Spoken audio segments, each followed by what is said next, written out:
Born in this rural county, the man who commissioned this fine country house was hailed as Britain's first Prime Minister. Find out if your knowledge of politicians is up to scratch and where I am in just a moment.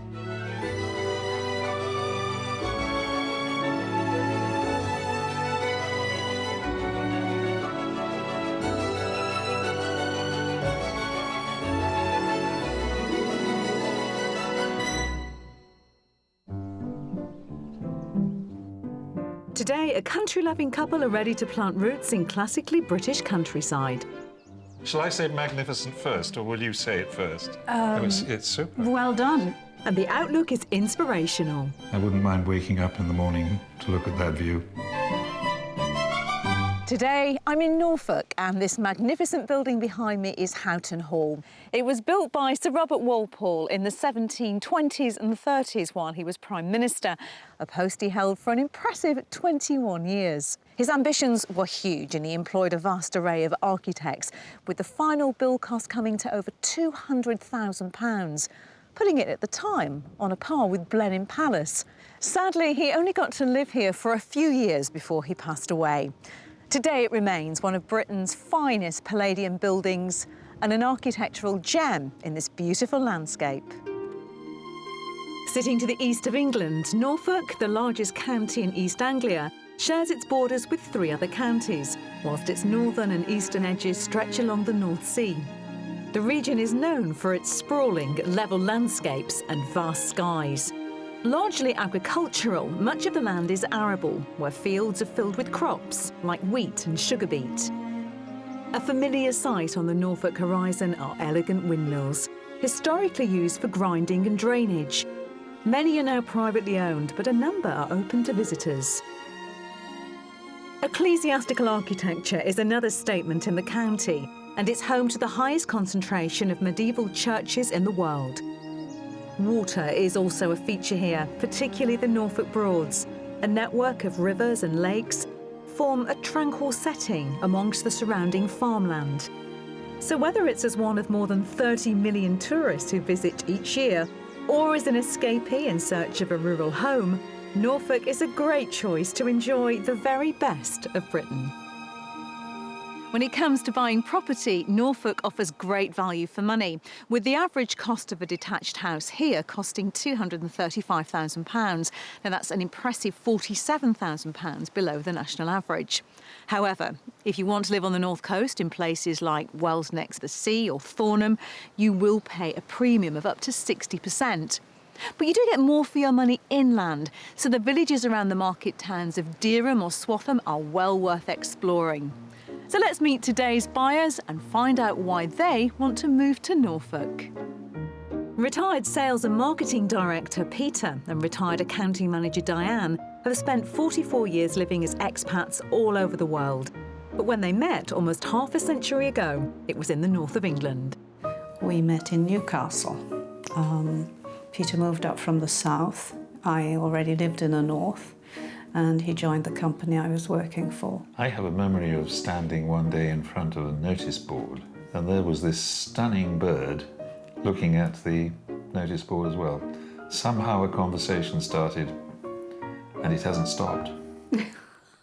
That was 1967. They wed 10 years later, and they're still love's young dream. She was and remains knocked down, drop dead gorgeous. She laughs at my jokes, and she's a great companion. Peter is charming. He's always been charming.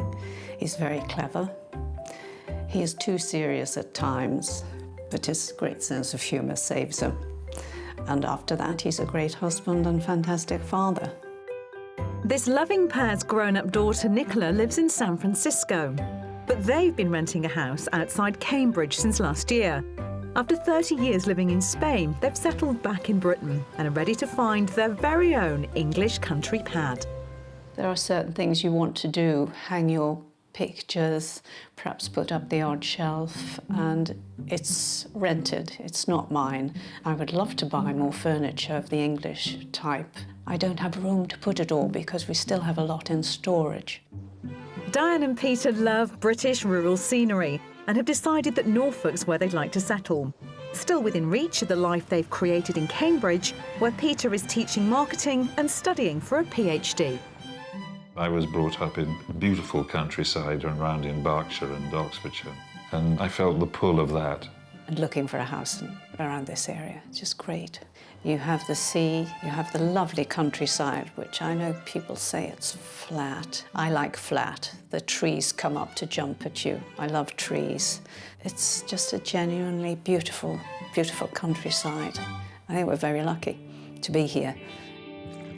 A driving factor in their move to Norfolk is to make the most of the great outdoors. East Anglia is beautiful, it really is lovely, and I want to explore it more and get my paints out of storage, things like that. You know, walk to the pub. We want to do that. We like doing that. We very much like walking to the pub. Yes. I play lots of golf. I enjoy that. Peter enjoys walking. He has an allotment here, which he couldn't have in Spain. So it's a different type of climate. So in a strong position as cash buyers, they can't wait to get off the starting blocks and begin the search for their Norfolk country home. This move is going to give me a feeling of having roots in the ground, and the feeling of permanence will be very, very pleasant indeed. It hasn't been home for a long, long time, but the feeling is there. There's just something, I belong here, and it's going to work, and we're going to find a home, and that's great. Diane and Peter are drawn to the country villages in the heart of Norfolk, but are happy to consider anywhere within the region that's no more than an hour-and-a-half's drive from Cambridge. And before we hit the Norfolk roads, I'm meeting them in the county to get up to speed with their property wish list. Well, welcome to Norfolk, both of you. Let's talk about the house. What are you both looking for? For me, open plan would be lovely. That would be a great deal. I like that, yes. And definitely 2 bathrooms. And what about bedrooms? 3 bedrooms minimum. 1 for a guest, 1 for us. Oh, perhaps 4. Perhaps 4, or 2 bedrooms and 2 small offices where we can get away from each other for a while. She can do her thing in her office, I can do my thing in mine. Now, let's just talk about what the house looks like. What are you hoping to see? Character, yes. What about a garden? Are you keen gardeners? Do you want lots of land, not much land? That's probably more my obsession than Diane's. I would like a small area to grow some potatoes, grow some beans. OK, so what about the surrounding area? I think definitely within a walking distance of a village, yes. The idea of a pub we can walk to is very attractive. Yes. You're really smiling now. We like and you've got a twinkle in your eye. We like that. Well, we both like that we idea. both like it. We've had years of tapas bars, which are absolutely fantastic. But it's English beer for you, isn't English it? beer. Yes. Well, I've got a really good idea of what the 2 of you are hoping to find. So let's talk about budget. Remind me how much we're working with.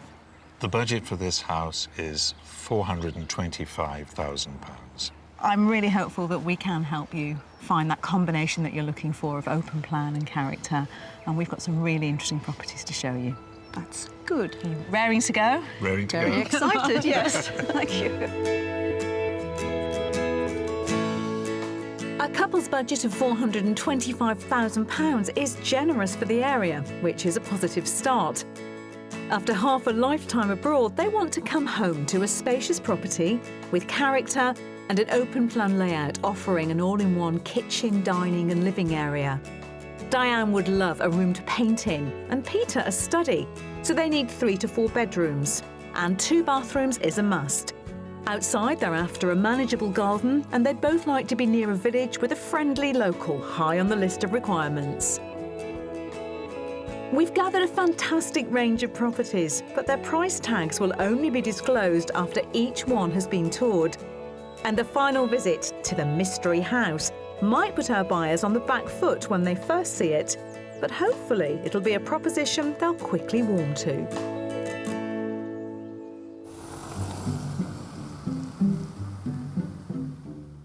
We're kicking off our tour of Norfolk just southwest of the centre of the county in the village of Carbrook, which is an hour away from Cambridge and less than 2 miles from the market town of Watton.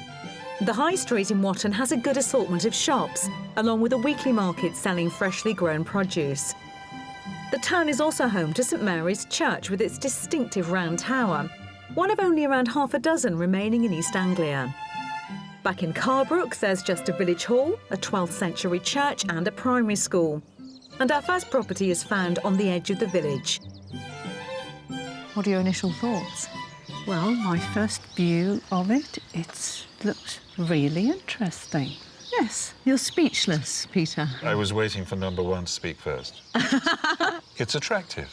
I was chatting to the owner. She said it's a really lovely community, friendly. The village hall runs a bar on Friday nights. Well, 5 minutes walk away. Volunteer step forward now, yes. And also it's 10 minutes from a golf course. The golf club. That's Now you've rung my bell. your eyes just lit up then. You're right. In fact, already the house looks more attractive.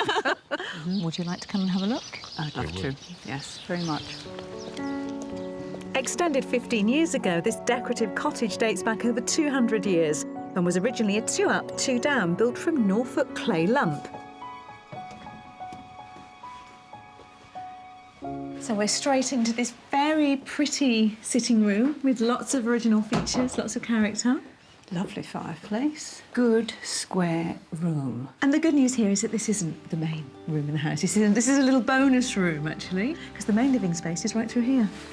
Ooh, gets better by the minute. Across the hallway, with enough room for a desk, is a large sitting room with access to the garden. Now, this is all the new extension. It's a fantastic size. Shall I say magnificent first, or will you say it first? It's super. Well done.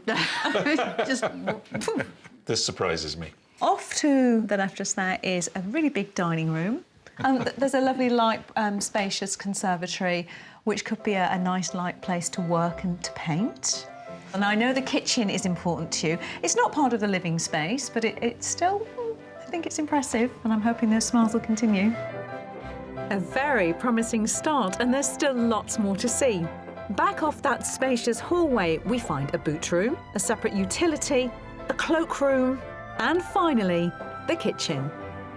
It's pretty perfect. I know my wish list is open plan, but this is so perfect. It's delightfully done. So I'm having to get my head around the fact it's not as big as I thought I wanted.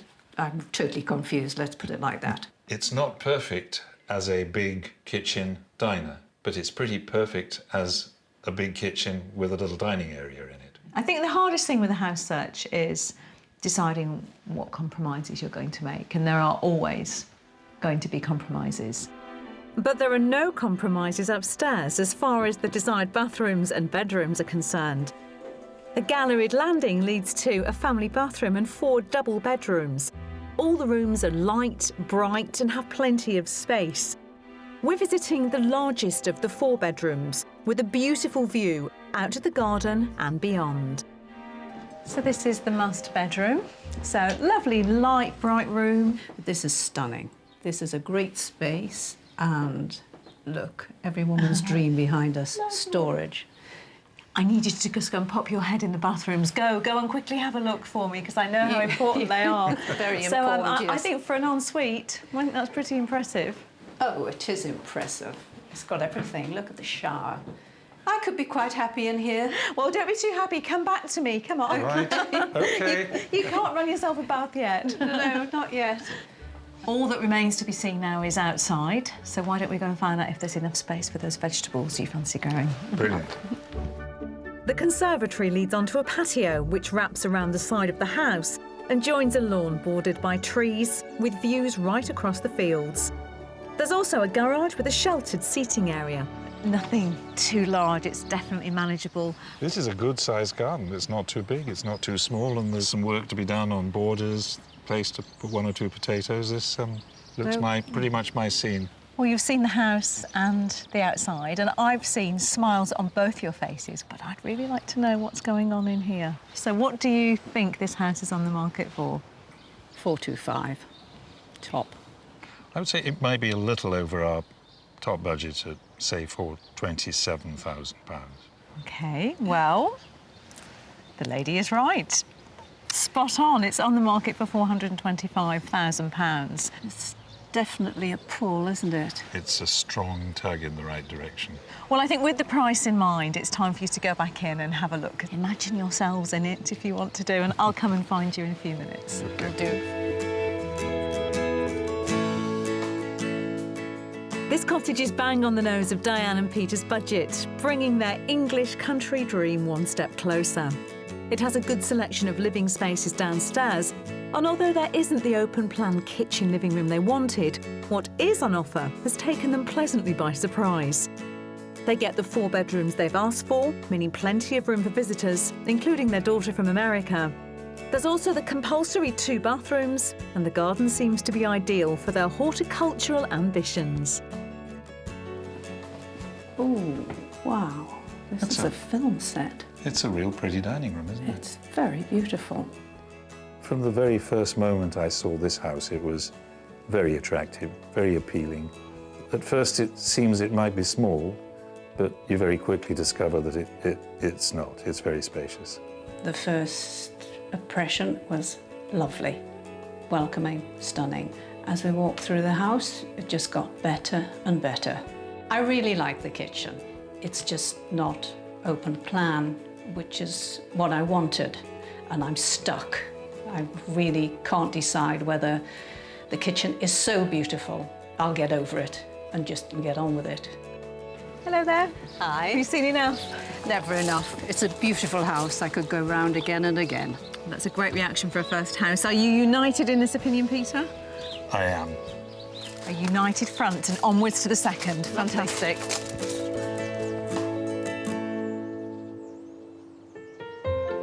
In southwest Norfolk lies an area known as the Brecks, made up of heathland and vast forests. It boasts the best climate in Britain, with low rainfall and hot summers. To the north of the Brecks, in the town of Swaffham, is the Green Britain Centre, which makes the most of the temperate climate here and teaches people to live more sustainably. There are almost 12 acres devoted to organic fruit and veg and supporting native flora and fauna. And it has its own wind turbine, designed by British architect Sir Norman Foster. At just over 100 metres high, it's the only one in the world which houses a public observation platform. Diane and Peter are keen to grow their own produce when they move, and they've come to chat to horticulturalist and manager Paul Woodmin to find out about living off the land. They're meeting in the rather special orchard. Paul, what makes this orchard different? Well, this was planted really to celebrate some of the heritage that Norfolk has had with apple growing in the past. We've got 60 different varieties of mainly apple. There are some pears in here, and we've actually got a medlar. So they are varieties that would have been common in this area 200 years to 100 years ago. Have you any suggestions as to the type of apple we should put in our garden? All depends on your taste, but I'd go for a good eater and a good cooking apple. What is important is you need to make sure that they're in the same pollination group. And one thing that will help with that is perhaps planting a crab apple. In order to produce fruit, apple blossom must be fertilised by the pollen from a flower of a compatible but different variety of tree. Crab apples usually successfully pollinate many other varieties of apple. I'm a bit of a veg man, Paul. My dream house has got something of a vegetable plot. Do you have anything like that hidden around here? We certainly do. Right. If you follow me, we'll go and take a look. OK, fine. Mind your head. Paul's taking Diane and Peter to the organic garden, where a variety of crops are growing, including mixed lettuce, carrots and onions, without the use of pesticides, herbicides or artificial fertilisers. Is there any particular tip you can give for growing potatoes organically? Because I don't do a very good job of it at the moment. OK, well, potatoes, it's about the timing, really. So it's getting them in as early as we can after the frosts have passed. Spacing's also very important. It's good to encourage a lot of ventilation around the plants, otherwise you can be encouraging a fungal infection called blight. It's a little bit outside the potato planting season now, but we've got some lettuce which we plant in succession. I wonder if you'd give us a hand planting some lettuces. Lettuce is good. I will. OK, next time, follow me. At the raised bed, Paul has tasked Diane with weeding before the lettuce seeds are planted. Just try and get as deep as you can. There's some long tap roots in there. This is very long, this one. Peter's given the job of raking the earth to prepare the seed bed. Oh yes, look at this. OK, that'll about do us. Next, a stringed line is placed in the bed. This will just give us a good guide of where we're going to be planting our seeds. Fantastic. Now, if you just use the edge of the trowel and follow it down the string line through the soil, we need a trench around about a centimetre deep. Like this? Fantastic. Now, next is the seeds. You want to sprinkle them down the length of that string, quite sparsely. Okay. That's it. Now, just with your hand, put about a centimetre of soil on top of the seeds. Just push it on nice and gently. That's fine. Finally, a sprinkling of water, and in 3 to 4 weeks' time, the lettuces will be ready. And if they've found themselves a Norfolk home by then, they can come back to reap the rewards of their hard work. Thank you. This has been absolutely great. I've enjoyed every minute of it. It's been my pleasure.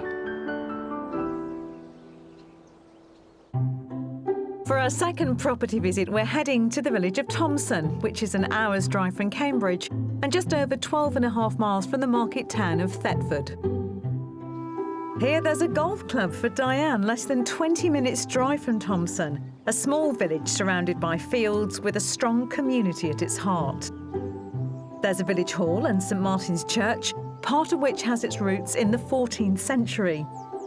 Thomson's also home to a number of properties that reflect the county's traditional architecture, including a pub dating back to the 1600s that's just a 5-minute stroll from our second offering. A home that's unusual on the outside and even more so beyond the front door. It's an 18th century Grade 2 listed barn conversion. It was converted in 2006 and it's been really sympathetically done. I love the roof. That sounds mad, but the roof is fantastic. Actually, it just all looks great. Really lovely. It's spectacular and it's very different. You keen to see inside? Oh, I'd love to. me too. This fabulous barn conversion from the 1700s has many interesting quirks. The chimney is made of bricks from the original floor, and the barn's ironwork has been crafted by the local blacksmith. The owners have already moved out, meaning a slightly sparse interior, but as soon as you step inside, it still manages to take your breath away. Oh, here we go, here we go. Is that a positive? Here we go, here we go. Everything in one room. I think this is open plan. I think it is open plan, yes. This is such a complete surprise. I've never been inside a barn conversion, simply because the outside has said no to me. But the outside here said yes. I'm thinking to myself, if we are to decide that we like open plan, this is the test of whether we mean what we say.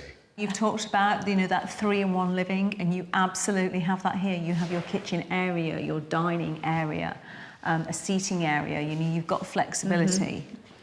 So let's step further into this room, just to get a sense of the scale of it all, really. A well thought out kitchen with a central island. The kitchen is good, it's very good. The open plan kitchen living area in this barn has almost 900 square feet of floor space, with the mezzanine level above giving another 300. So hopefully it offers our buyers the kind of lifestyle they've envisaged. So here we are up on the mezzanine, and it gives you a fantastic idea of the scale and the height of this building. So what would we do with this space? I think it's probably mine. Well, I was thinking a study area. A study area. I was thinking more a painting area. I could see the light falling in from these two windows. It's very different from anything that I conceived in my mind. When we talked of open plan, for example, I was not thinking of vertically open so much as horizontally open. Well, I think we need to explore the rest, because you'll be happy to hear that the bedrooms aren't open plan, nor are the bathrooms. They're a bit more of a traditional layout, so Right. I think they'll feel a bit more familiar. At the bottom of the mezzanine staircase, you'll find 3 guest bedrooms, all served by a bright family bathroom. There's a generous beamed double with garden views, and another large double with exposed wall timbers, beyond which is the smallest bedroom. Across on the other side of the main living space, we pass a utility room, ideal for hiding away the white goods. Then it's on to the 4th and final bedroom. How many more original features do you want? It is a big bedroom. Well, of course, you mentioned you'd like 2 bathrooms. There are 2. This one's got an ensuite. It has a little added bonus. It's got a sauna. Oh, my goodness. Well, that takes care of Sunday. The views make this bedroom. I wouldn't mind waking up in the morning to look at that view. Well, why don't we head outside and just take in that view a little bit more? And I need you to start thinking as well about what you think this property might be on the market for. Double doors from the seating area at the back of the barn take us out into the garden, which has a patio and a small but neat lawn, which enjoys wonderful views across the fields that belong to a neighbouring farmer. It's more than wonderful, isn't it? Truly lovely. Now, this is the garden. What you see is what you get. It's fairly compact. This garden is smaller than I would have wanted. Not a lot of room for my potatoes and fruit trees and beans, but it is a staggeringly beautiful East Anglian view, and maybe something has to give. OK, what do you think this property is on the market for? It's time to guess. It's very difficult. I don't know anything about barn conversions, but my price would be £390. OK, and for you, Peter? I'd go a bit lower than that. 365,000 would be my price. OK, that's interesting. You're both off the mark, I'm afraid. It's actually on the market for £400,000. That seems a little bit high. Well, why don't you go off and explore? I know you haven't seen many barn conversions, so go and take another look around, see what you think. I'll come and find you in a few minutes. Thank you. Thank you. Lovely. This spectacular barn conversion is full of character and it's on the market for £25,000 below budget. However, I sense open plan on this scale has been a real test for our couple. At the heart of the home is the requested kitchen and living area, with a mezzanine level giving the option of an office or art room. There are 4 bedrooms and 2 bathrooms. And OK, the garden may be smaller than anticipated, but it does come with those great views. Well, coming through the door into this converted barn is a dramatic experience and an exciting experience, and you have this great sense of space, character. It's beautifully converted. But I think it would need a bit of modification to make it feel, shall I say, cosier? The downside was the garden size. I thought that was just a little bit too small for a house of this size. You know, you walk through this enormous room, there's a window over there with a view to die for miles. You open the door and you basically have a very small garden to walk into. This property is a contender, but with some reservations that I would need to think about. Hello. Hello. Well, that's put open plan living to the test, hasn't it? It really has, yes. That was a wonderful example of open plan living. It truly was. Last of today's properties, have we given you much to think about this evening? Masses for me to think about. Plenty to think about. We'll be thinking. OK, let's go do some thinking then.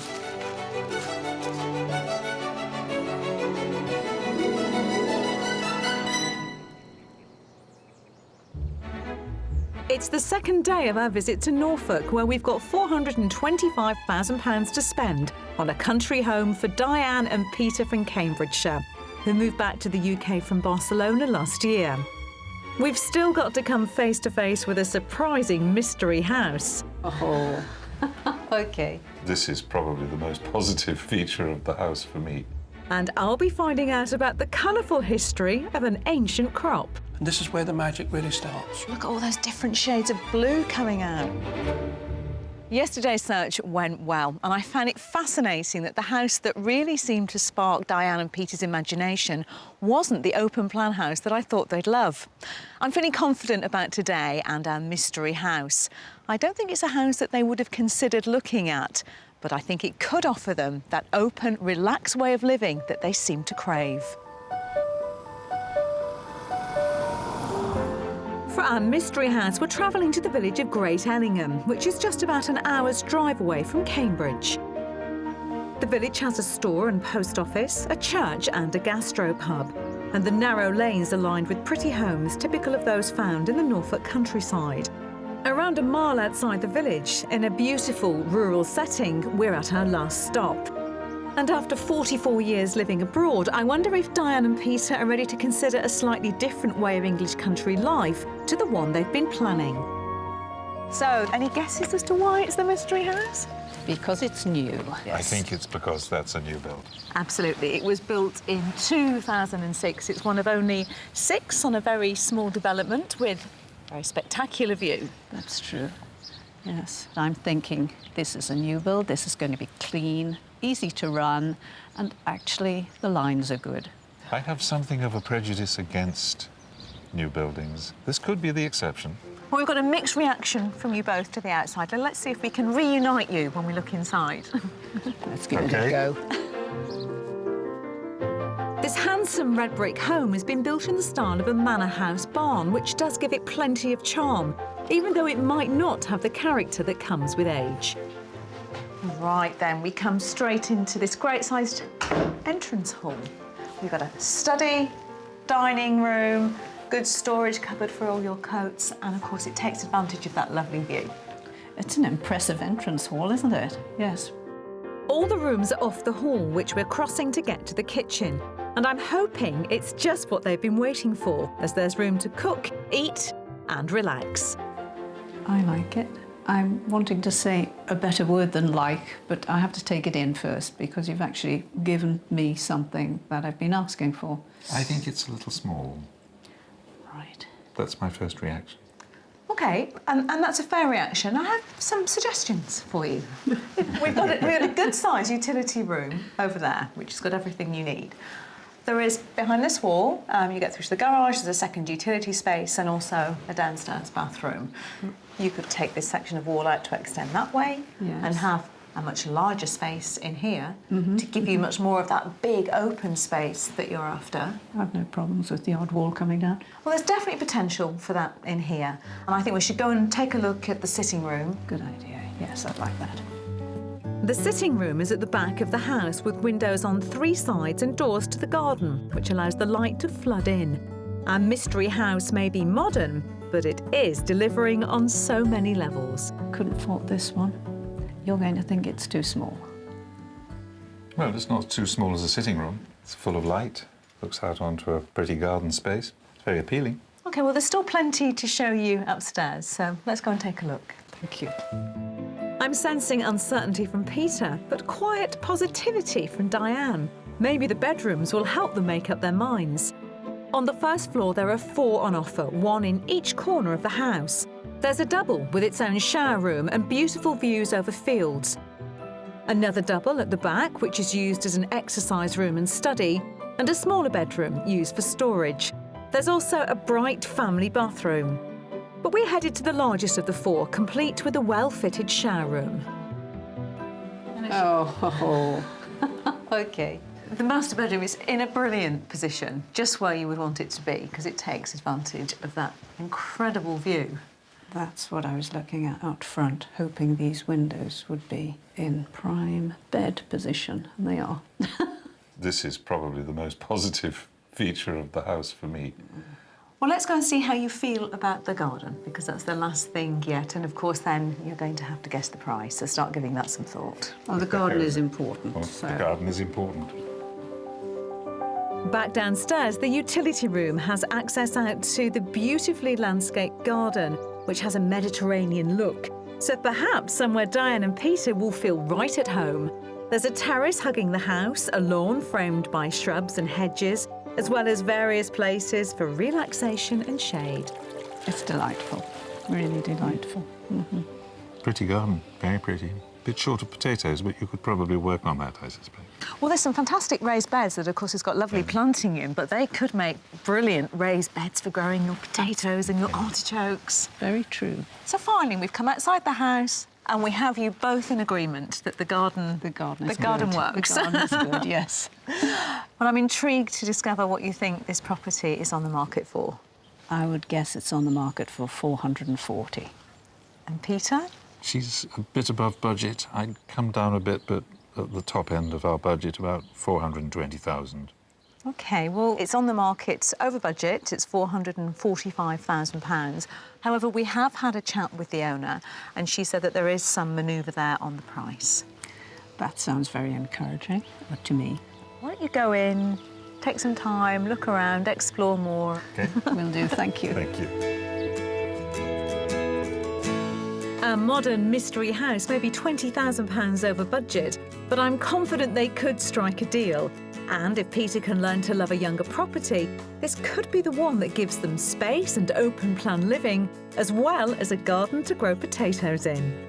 The kitchen is already multi-purpose with the potential to increase its size. And with 4 bedrooms, they have options for a study and art room. The views from the house are delightful and the garden has been beautifully designed. Another view. Look at that, isn't it lovely? And what a great room. Pretty rock. Yes, Lot of bit character. of character in this one. When I walked into the inside of the mystery house, it was beautifully light, good square rooms, well decorated, very appealing. I could definitely live in it. There'll be no problem with that. It has a lot of character. It has a lot of charm. That doesn't mean that I love all modern houses, but I could probably come to love this one. Have you seen enough? I've seen enough. Have you seen enough? I think I've seen enough. Ready to think. Well, you've seen all 3 properties now. Are you ready for a chat about your thoughts? A discussion is necessary, yes. Ready to go. I'm intrigued. Come on, let's go.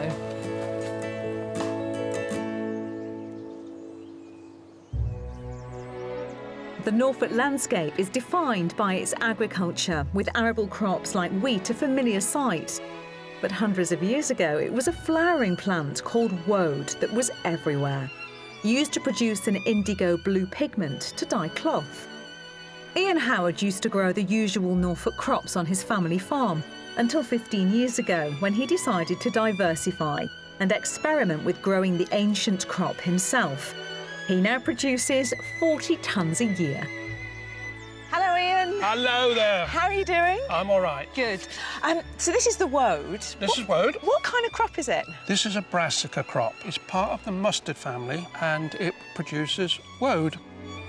The brassica family also includes broccoli, cabbage and cauliflower, but woad is not edible. It's very green and I can see bits of yellow, but I can't see much blue. We have a few leaves here for us, look. That's how it looks in its first year. This would be as we would cut it, and we would take this leaf to the dye house and you'd be able to extract the blue dye from that. So what kind of yield will you get from the crop? We would like to think we could get a tonne per acre, and from that we'd like to think that from a tonne of leaf we could get a kilo of pigment. The woad is planted in April, and by midsummer, when the leaves are about 6 inches long, it's ready for its first harvest. Ian harvests the leaves to produce a natural dye, but the seeds from the flowers are also put to good use. Oil is extracted from the seeds to create organic bathing products. But I'm interested to see how the leaves are transformed into that precious dye. So this is where all the alchemy happens. This is where it's all done. So how do you turn the green leaf into the blue dye?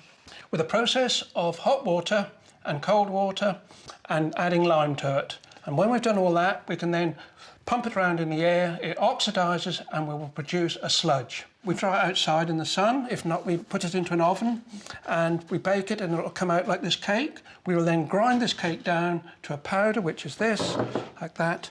And with that, we can then colour. How much crop would you have had to grow to get that much powder to dye with? I would suggest that we needed nearly an acre of leaf. Wow, it's incredibly intensive, isn't it? That's right. In the past, it was woad that provided colour to military and police uniforms, until synthetic dyes came along, which led to the last woad mill in Britain closing in the 1930s. But Ian has resurrected this fabulous crop, and now a new raft of textile manufacturers and fashion designers are using his natural indigo pigment for their designs. Today we're going to fashion my very own woad-dyed scarf in a pattern created by yours truly. OK, chef, tell me the recipe. 3, 2, 1 is the recipe. So that's 3 teaspoons of bicarb of soda, stirred into about half a litre of hot water, before 2 teaspoons of woad pigment are added. Then the mixture goes into a bowl. So it's got a really green tinge to it, hasn't it? At the moment it has. In goes more water to make around 5 litres. And the final ingredient is 1 teaspoon of colour run remover, a chemical which takes the air out of the liquid and makes the woad soluble. This is where the magic really starts. 1 twisted silk scarf is wrapped around a pipe, with another packed tightly inside it. This will create a pattern in the silk, like tie-dye. And put it in, and you must probably have to hold it in with that. After 10 minutes in the liquid, my scarf is ready to come out. And as soon as the oxygen in the air hits it, it oxidises and sends the silk on the journey to its final colour. Well, it's still looking very green, so what next? Well, what we'll do is we'll put it in some cold water. And it's the oxygen in the water that will help speed up the colour transformation from green to blue. Take it off the roll and it will finish up something like this. Oh, that's beautiful. It's an amazing process, isn't it? It goes from the soil onto a silk scarf. Absolutely incredible. Feel to fashion, how's that? Ian, thank you, it's been fantastic. No problem. Well, that's our property search over, and I have a feeling that one of the houses could well be a contender for the home that Peter and Diane are hoping to find here in Norfolk. So let's find out.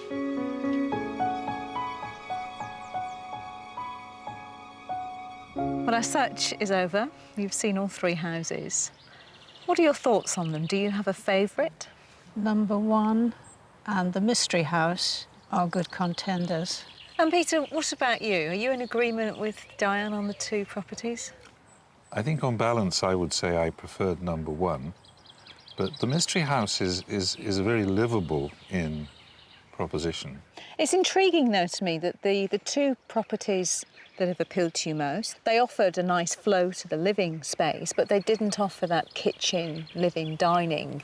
No, but the first property, I think there's a possible chance we could knock down a wall and extend. So what do you think you've learnt from our search here in Norfolk? With just a reasonable amount of compromise, I think we can find what we're looking for. So is there a what next with either property number 1 or the Mystery House? They both need a second look and an exploration of the area. The Mystery House has the views. It is winning on that. Well, I'm absolutely thrilled that out of the 3 properties, we've managed to find 2 that have sparked enough interest in you for you want to go back and to explore them again. We wish you well and lots of luck with wherever it is that you end up. I'm sure you're going to be really happy here. Thank you. Ginny, thank you very much. When I first met Peter and Diane, it was clear that they had very strong ideas about what they were looking for from their home here in Norfolk. And who can blame them for that? But as I've spent time with them, I've been impressed to discover that they're a couple who are prepared to compromise. And whilst they don't want to give up on that dream of open plan living, I think our time with them has shown them that they may need to make the changes to a house themselves in order to get there. We wish them lots of luck with their move here to Norfolk, and I'll see you next time on Escape to the Country. Diane and Peter revisited both House 1 and the Mystery House, but have since decided that they'd like to live even closer to Cambridge than they first thought, so their house hunt continues. If you'd like to escape to the country in Northern Ireland, Scotland, Wales or England and need our help, please apply online at bbc.co.uk/Be On A Show.